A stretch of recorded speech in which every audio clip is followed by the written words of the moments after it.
up to this day, as I said earlier, he remained who he is talaga.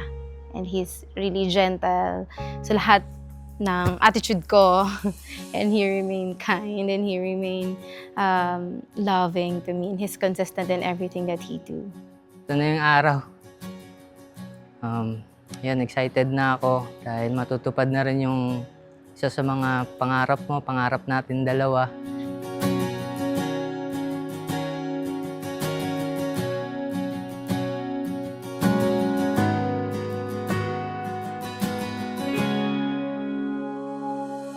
Habaru! Habaru! Habaru! Habaru lahat pangalan nyo. Habaru! Habaru! Kulang pa rin! Kulang!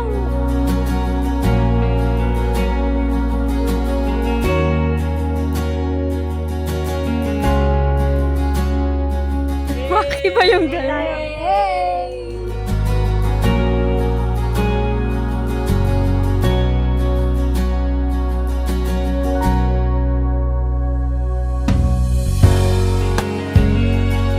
Jansel! Yusef! Yay! Oh, Bon. Ayan. You brother? Yes. Mike. Campos. Congrats. Kiss bang. Kuya. Nagkakaintindihan. Thank you. Hey. Hey bro, my man. What's up?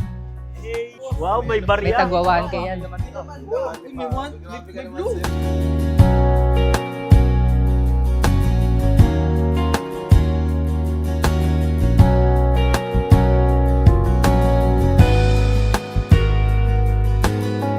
Hi, lover! I thank you for being with me in this bridal season. You know that I thank God for your life. I'm speechless. I don't have any words to say, but you know na I'm really happy we made it to this far. Thank you for your life. Thank you kasi isa ka sa mga naniwala sa akin, isa ka sa mga sumuporta sa lahat ng mga ginagawa ko, sa pangarap ko, mula nung nag-aaral pa ako hanggang sa nakapagtapos ako. Kayong kakampi ko sa lahat ng mga pagsubok. Ngayon, mag-aasawa ka na, kaya congratulations. Sana maging maayos ang buhay mo.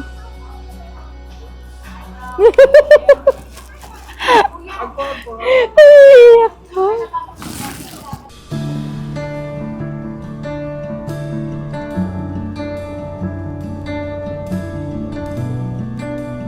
Ano mission? Kaya mo yan. Ready ka na ba sa speech mo? Baka di ko masabi, mami.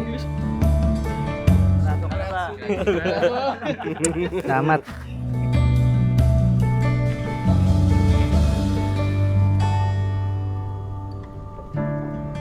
Naghihintay sa'yo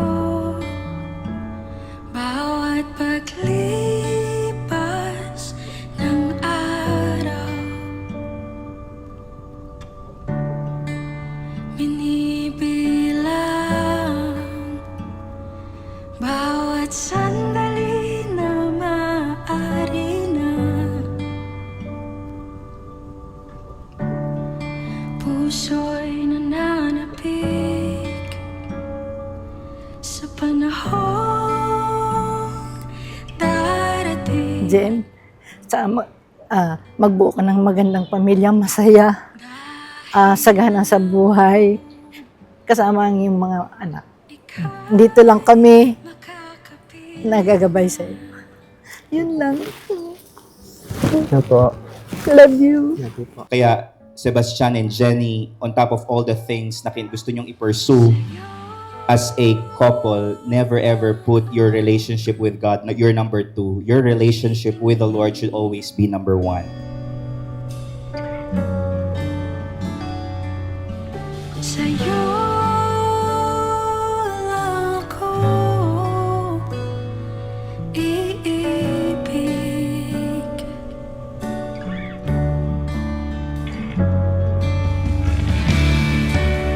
Kapag Kapag kayo ay nanatiling tapat sa inyong mga pangako, matitiyak ko sa inyo ng inyong pagsasama ay pagpapalain ng Diyos at magkakaroon kayo ng masaya at mapayapang tahanan.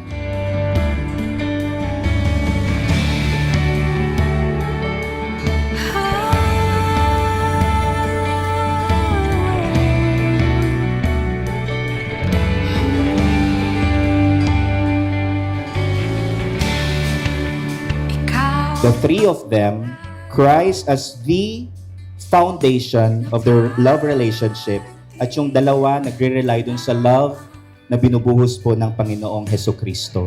Promise, I promise to be your helping hand and your support in everything that you do. Minahal kita dahil nakikita kita bilang isang ina na magiging mga anak ko, mga anak natin. See you later. Mahal na mahal kita. But the Word of God, yung salita po ng Diyos na pinanghawakan natin, sabi sa Bible, ito yung hindi magpa-pass away. Ito yung mananatili. So let's remain in the Word of God.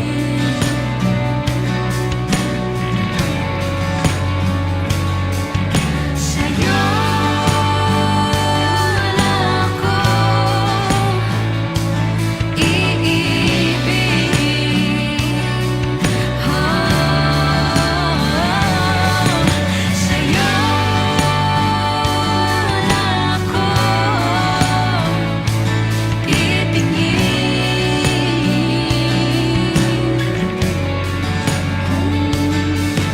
Sa'yo lang ako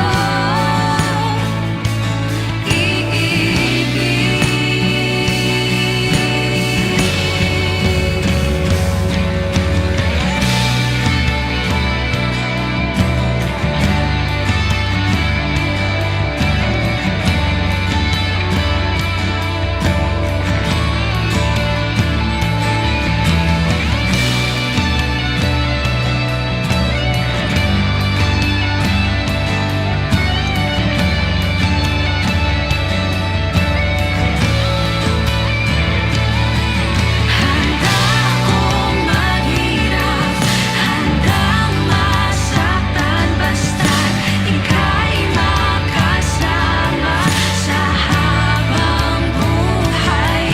Matagal man o sandali, hindi bibitiw.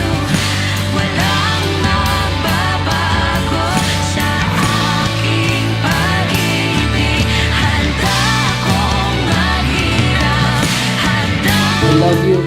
I love all your perks. The way you smile, your contagious laugh, the look in your eyes. I thank the Lord for giving me the gift of being your husband. I'll do my best to love you like how Jesus loved His church, and to lead you into holiness and righteousness. Mahal na mahal kita. So, lover, thank you for your life.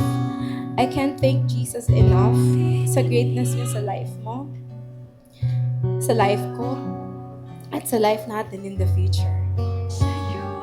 So, I love you, my bestie baste, my best friend, my anchor, mahal, and my lover.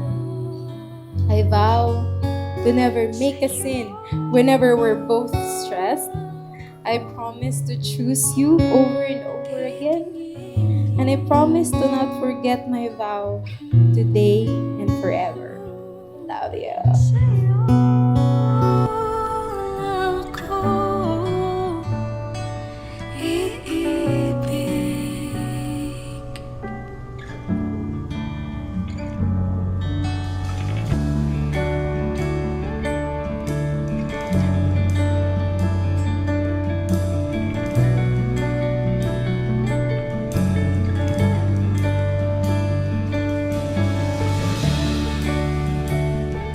Yes!